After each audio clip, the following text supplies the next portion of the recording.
బాహుబలి సినిమాలో ఓ action episode చేస్తూ మోకాలి గాయానికి గురయ్యారు. ఆసుపత్రి పాలయ్యారు.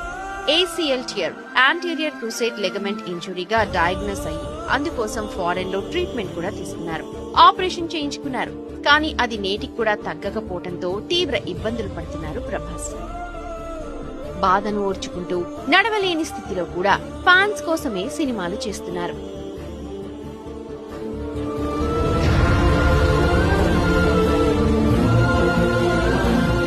ఆయన ఏది లెక్క చేయరు అసలు. అంటే ఆయన హెల్త్ అని కానీ ఇది కానీ. ఒకరోజు 24 hours చేశారు షూట్.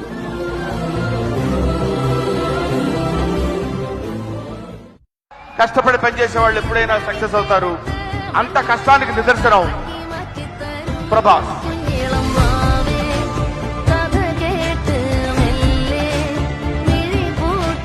ఆయన కనపట్లేదని ఏదో చిన్న డిసప్పాయింట్ ఉండొచ్చు, కానీ మీకు బెస్ట్ ఇవ్వడం కోసం రాత్రి పగలు ఎంత తాపత్రయపడతాడో నేను కళ్ళారా చూస్తున్నాను.